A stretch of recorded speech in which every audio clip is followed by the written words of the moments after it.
A lot can happen in a week. Some of it good, some of it bad, some of it downright ugly. When faced with intriguing developments in the week's news, we turn to a rotating panel of non-experts to parse the good, the bad, and the ugly of it all. On today's panel, the hosts of Houston Public Media's forthcoming daily talk show, Hello Houston, who you can hear broadcasting live from the Houston Rodeo on March 12th from 11 a.m. to 1 p.m. right here on News 88.7. It's Ernie Manous, Frank Billingsley, and Celeste Diaz-Sherman. Welcome. Thank you. We should say hello, Houston. Hello, Craig. My. Okay. Let's get into this. Panel. You got your work cut out for you today. I know. I really should cut off your mics right now. Panel, we hear all the time about corporations moving to Texas, enticed by business-friendly policies here. And even when it's a well-known brand, most people don't bat an eye when they find out some corporate offices are relocating to the Lone Star State. That said, some were puzzled this week by the announcement that KFC, once known as Kentucky Fried Chicken, is relocating its U.S. headquarters from Louisville, Kentucky, to the Dallas suburb of Plano. There is some logic to the move. KFC's parent company, Yum Brands, also owns Pizza Hut, and its national headquarters are in Plano, too. Still, Kentucky Governor Andy Beshear said he's disappointed by the decision and believes the company's founder, Colonel Sanders, would be too. KFC's national headquarters leave Kentucky for Texas. Is this good, bad, or ugly? Ernie Manous, start us off. Okay, it is bad because you have to change the name now. It needs to be Texas Fried Chicken, TFC. I'm kind of liking that. It's good because it comes to us, and we like more things to come to us. So you got multiple things here. It's just odd, that even people care about that. It became KFC because they didn't want to say fried anymore. Now it's KFC because they don't want to say Kentucky anymore.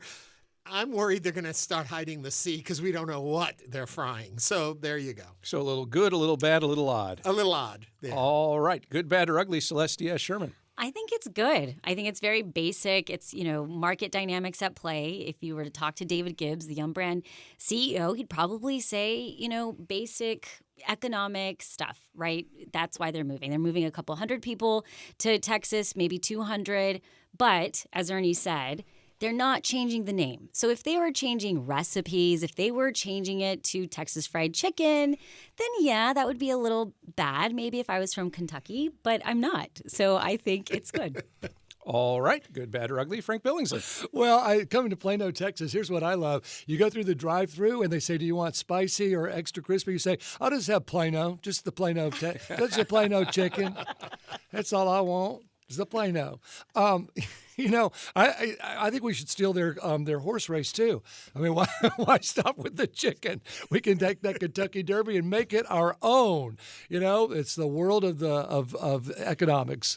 They're moving more and more stuff here, and why not? From California, now from Kentucky.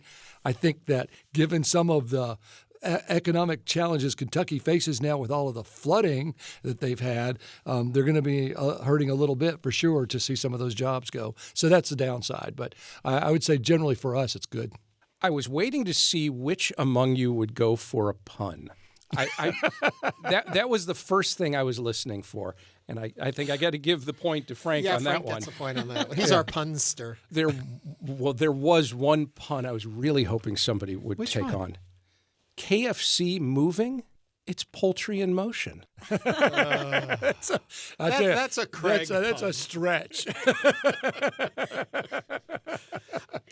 Panel, now an update on a previous topic. The National Football League this week officially rescinded all fines it had imposed on Texans running back Joe Mixon after Houston's playoff loss to the Kansas City Chiefs last month. Now, if you missed this saga, here is the short version. First, the NFL fined Mixon for comments made not by him, but by former Cincinnati Bengals player T.J. Houshmandzadeh, who had questioned how so many 50-50 calls seemed to go in the Chiefs' favor in the game. When Mixon questioned that $25,000 fine, the NFL said, okay, he'd be fined another $25,000 for other comments that he had made, except no, on appeal, the league now agrees Mixon was calling out his own teammates and not the officials when he said, quote, you can never leave it in the ref's hands. Joe Mixon's not being fined for not criticizing officials after all. Is this good, bad, or ugly, Celeste? Well, right off the bat, I have to say good, because I think anytime an organization is recognizing that, hey, we made a mistake and we're going to actually walk it back and, publicly show that we made a mistake, I think that's good. Full disclosure, I don't follow the NFL that closely, but I do know enough to where if you have an organization like the NFL saying maybe we overreacted to something, I think that's even better. Okay, good, bad, or ugly, Frank? Yeah, so they took the fines fully back? Yes. Not just halfback or quarterback. Oh, my Lord. Wow. Well, he wanted a pun. You know what? I know even less than Celeste knows about NFL. But whenever you see that you've made a mistake and you're willing, even at the corporate level, to say, we screwed up, we're going to have to pull this back, I think good on them. All right. Ernie? You introduced us by saying we are non-experts. I know even less than Frank. Wow. This is going downhill. So I want to go back, though, to the origin story. Okay. And ask the question, how initially did they fine him for something he never said? What was the mistake made there that led to them fining him for something he never said? Do we know? We don't know. It is possible, I suppose, that they just assumed that had come from him, though I'm not sure how they could assume that because it was pretty clear who it came from. It could be they were trying to fine him for some other comment and they transposed the wrong statement. Yeah. It could be just somebody somewhere screwed up. And then when he kind of publicly called them out on it, like, oh, okay, in that case, you're fined $25,000 for this. We'll find some reason to take your money. Exactly. Okay, so overall, good. Good that an organization, like Celeste said, recognizes an error and tries to correct it. Bad that the whole thing started in the first place. But having been somebody who has often been blamed around here when other people have done things and they just assume it's Ernie's fault, I sympathize with him. So, yeah, but overall, very good. Here's what I would love to see, like a little PR kind of thing. I would love it if the NFL came along and said, you know what we're going to do? Because of all this nonsense, we're going to plug $50,000 or $25,000, whatever, for, the fine, what they had initially assessed as the fine, into what we're going to call an oops fund. And we're going to challenge every other corporation out there that when they find themselves in an oops kind of situation to match it, and we'll give it all to a good cause. I love that, except the problem will be, and there'll be so much info, what is the good cause in today's day and age? So I think they should donate it all to Houston Public Media, and I think that's a good cause, and we will take your oops fund. Problem solved. Well done, sir. Finally, panel, let's catch up on a viral moment that made the rounds on social media last week. A father-son duo kayaking off the coast of Chile shared a video that appears to show a humpback whale momentarily scooping up one of them in its mouth.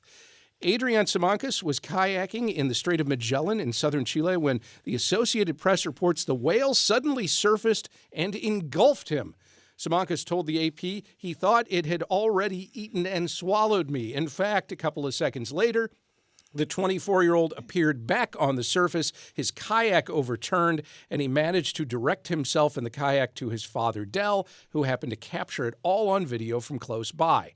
According to NPR's Rachel Treisman, researchers believe that most likely Simancas was just in the wrong place, in the way of a feeding whale who was probably as surprised as the kayaker. Humpback whales are not only not interested in eating humans, they are incapable of it. While they have big heads, they have much smaller throats. So no, a humpback whale did not swallow a kayaker, but it did make for some fascinating video. Is this good, bad, or ugly? Frank. Which part of it? It is an amazing video. I saw it. I watched it over. And then I watched his continued interview. This poor guy, he's like, I thought I was dead. Which, of course, if you are in the mouth of a whale, you would think so, right? And then he was spit out. So it's probably bad. He's probably insulted. He didn't taste good enough to eat. But at the same time, he's happy to go kayaking for another day. The whale said, tastes like Texas fried chicken. Ernie. Good, bad, ugly, or biblical? I love the Jonah story being acted out in front of us as he is swallowed by a whale. I'm fascinated by, and I haven't seen the interview that the course of the day gave, but I mean, what did he think? How he wasn't in there long. I mean, he really thought he was being swallowed by a whale. He thought he was a dead man. I love the story. I think it's great because it's really fun to see. My heart goes out to him, of course, if he actually thought in that moment. I'm fascinated by the father who just sat there and continued to videotape his son being Very eaten by a calmly, whale. it seems. Yeah. What was that about? Yeah, it's like, well, lost another one. You know, I just. But he did keep it in focus. I mean, give him credit for that. So that made me initially think there's something else at play here. But I mean, you can't work with a humpback whale, so I don't know. Wait. Okay, hold on. Let's pick this apart a little bit. Okay. Are you implying, suggesting, perhaps there was some training involved, that this was a setup, that they used a humpback whale as a heel to create this viral video moment? I'm suggesting in today's day and age, my very first thought was, how did they rig this, plan this? In a next moment of rationale, I realized they did not train a random whale to swallow you a little. But it was not exactly a great kayaking day. It was cloudy and windy. And frank with the weather. Well, there they were out there kayaking, you know. At the risk of taking over as the punster, I don't want to steal your thunder. Don't take Frank's title. You really don't think this just couldn't have been a fluke? All right. Good, bad, or ugly. Celeste. I'm going to go with bad, and I think the media bid on this one too hard. No pun intended. Wow. Hook, line, and sinker. You did that on purpose. When did I become the rational one in the room with the three of you? I think it's bad because I think this is one of those things where we have to, not to be the want, but, you know, headlines, we got to be careful with headlines. And I think so it's bad from even NPR or some of our like very well-known journalistic standard type of editorials had, you know, man gets eaten by whale or swallowed by whale. And I think that's a problem, right? And then the other part of it is I think about my kids, and I think it's bad because there's no more urban legends, right? Like this would have been one of those things where, you know, in Chile, there was a guy that got eaten. No, really, you know, and you never really know, like the Loch Ness Monster, right? Nessie's like still out there. There's things that just need to be urban legends, like, you know, Bigfoot? Did the whale really eat it? You know, and now we're like, no, well, scientifically it says that, you know, whales don't really want to eat people. But let me believe the whale really wanted to snack on a kayak that day. Well, he's after chili. And to the point, and really quickly, the dad in Spanish kept telling his son, if you watch the video, he keeps saying, tranquilo, tranquilo. And that's like calm. And that is the absolute opposite thing I would be thinking of telling my child. As he was paddling. To be chill. Like, as he was paddling faster. Chill, you're fine. You're being eaten by a whale. It's going to be good. You're fine. That's the last thing you'd be telling your child. The child you want to believe that somebody ate a whale ate somebody just for fun. Let's be clear. Celeste's approach, if your child were possibly swallowed by a whale, as he was coming back over towards you, would be panic. Yeah.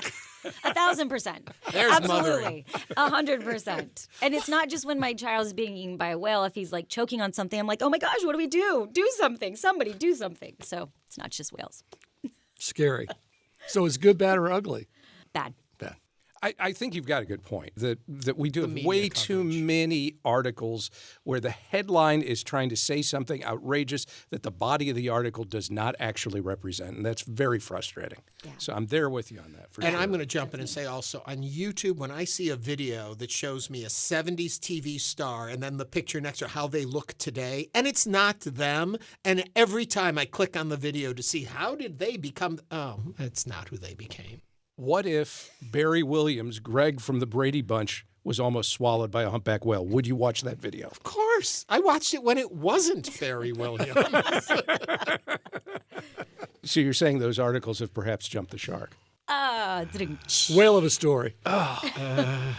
Brutal. The three of you. The Brutal. three of you. Craig, I didn't expect this. I expected it from those two, but not from me. Really? Really? Have you listened to this He's a show? wordsmith over here. I thought we would go so low it would force you to go higher on your show, but I see we're all in this boat together. We're all going to sink or swim one way or another.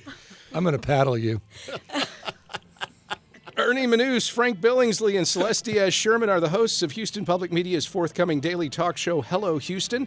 You can hear them next when they broadcast live from the Houston Rodeo on March 12th from 11 a.m. to 1 p.m. right here on News 88.7. Ernie, Frank, Celeste, thank you very much. Hey, thank you. It's not our first rodeo. Thanks, Craig.